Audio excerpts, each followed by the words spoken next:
नमस्कार, मैं हूं ज्योतिषाचार्य राजेश। वर्ष 2025 धनु राशि वालों के जीवन में उनका लव लाइफ कैसा रहेगा?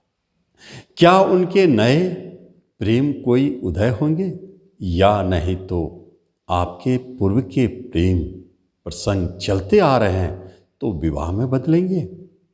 इसके अलावा दाम्पत्य जीवन में कैसा रहेगा, किस तरह चलेगा? नए विवाह के योग कब से बन रहे हैं? पूरे वर्ष में किस माह में आपको सावधान रहना चाहिए और किस माह में आपको पहल करना चाहिए जिससे आपके काम बने और जो आपने सोचा है इन सब चीज़ों से संबंधित उसमें सफलता मिले। संतान के बारे में भी बताया जाएगा। इन सारे चीज़ों को इस वीडियो में कवर किया जाएगा।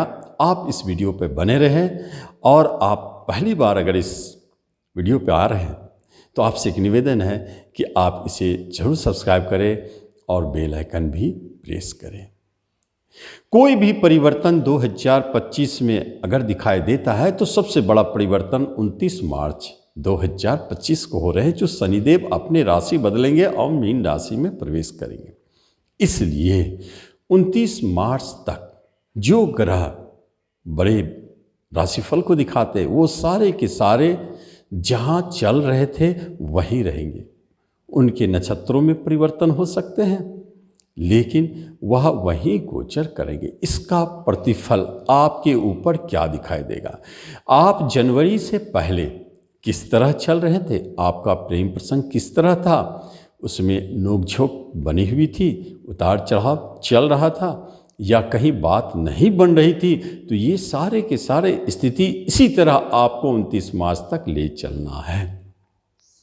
लेकिन जैसे ही 29 मार्च समाप्त होते हैं तो आपके जीवन में एक प्रभाव दिखता है, क्योंकि शनिदेव जो आपके प्रेम प्रसंग को रोके हुए थे या कहीं विवाह की बात कर रहे थे तो प्रेम विवाह में नहीं बदल पा रहा था, उसके पीछे कारण शनिदेव ही थे जो कुंभ राशि से आपके नीच दृष्टि आपके राशि पर डालते थे, पंचम पर, जो प्रेम प्रसंग का घर है।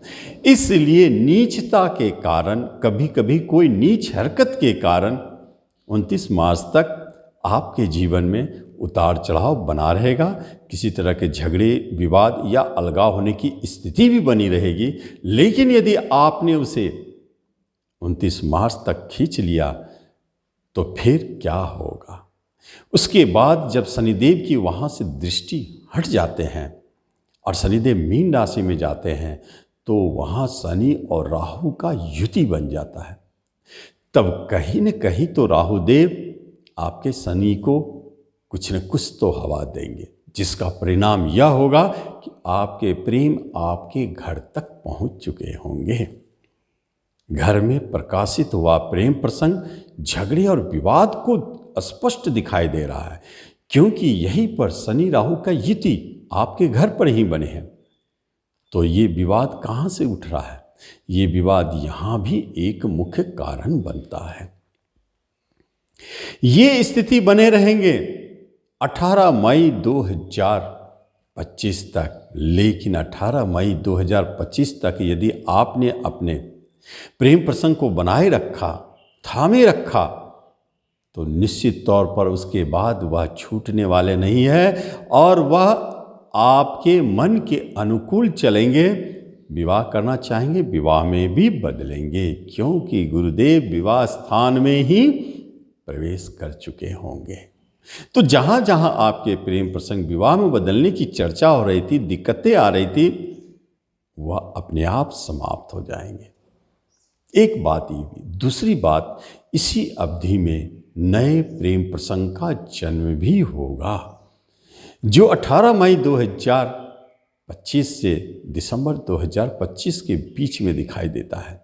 यह अवधि आपके प्रेम के लिए अच्छा है। आप कोई पहल करते हैं तो वह भी एक अच्छा संकेत देगा। यदि अभी तक आप कहीं कोई प्रेम प्रसंग में नहीं प्रवेश किए हैं तो इस अवधि में दिखाई देता है। दाम्पत्य जीवन जहाँ पर सबसे अधिक टेंशन और परेशानी दिखाई देता था, क्योंकि यहीं पर शनिदेव का दृष्टि भी था। इसका अर्थ होता है कि शनिदेव अपने मित्र दृष्टि डाले हैं। आपकी कहीं भी विवाह की बात हो रही थी तो वह टलता जा रहा था।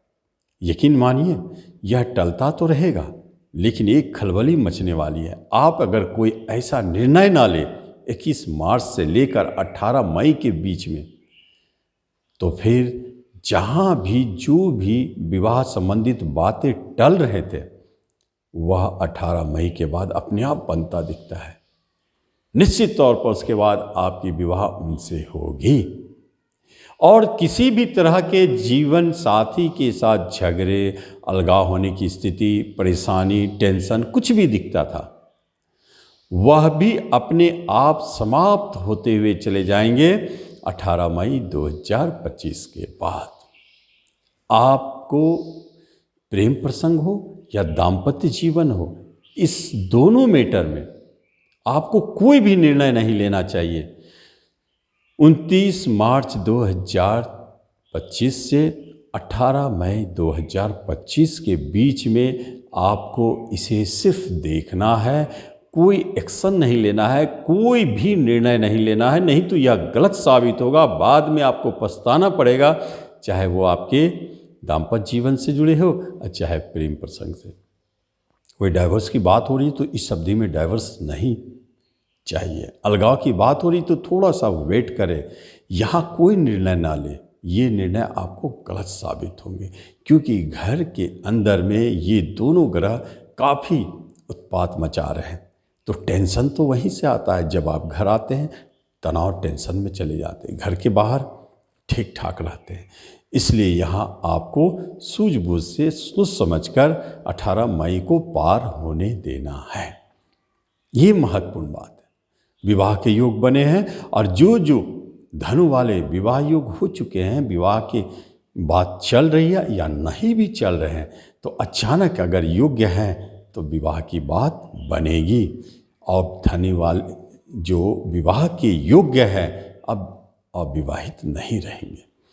यह संकेत स्पष्ट दिखाई देता है। संतान के तरफ से आपको परेशानी थी, टेंशन थी, उतार चढ़ाव थे, या संतान सुख नहीं था, इसको लेकर के आप बहुत टेंशन में थे, बहुत चिंता में। और आपके संतान जो भी गलतियां करते थे वह अपने आप सुधरना शुरू होगा, लेकिन वो पूरी तरह से सुधार उसे उस समय दिखाई देता है जब आपको 18 मई पार होता है। और यदि आप संतान के लिए इच्छुक हैं, संतान अभी तक नहीं हो रहा, तो इलाज चल रहा है, या आप कोई जादू टोना के पीछे पड़े हैं, या कोई योगी के पीछे पड़े हैं, सन्यासी के पीछे पड़े हैं, या आप ज्योतिषी के पीछे पड़े हैं कि संतान सुख मिले, कुछ नहीं। आप 18 मई के बाद देखेंगे आपको संतान सुख सहजता से प्राप्त होगी। ये संकेत दिए। 18 मई के बाद आपके संतान के मांगलिक कार्य, शादी विवाह से जुड़ी बातें संपन्न हो सकते हैं। संतान को कैरियर भी लग सकता है। कोई संतान आपके अगर गलत रास्ते में है तो वो वापस भी लौटेंगे। कभी कभी संतान के पढ़ाई को लेकर के आप चिंतित है तो उसमें भी सुधार दिखेगा। वो फेज बहुत अच्छा है। गोचर के गुरुदेव आपके मन और मस्तिष्क को प्रसन्नचित्त रखेंगे। जब तक ये सब अच्छे घटनाएं नहीं घटते हैं तब तक कैसे आप मन प्रसन्न रखेंगे। तो यहाँ एक संबंध स्पष्ट बना है।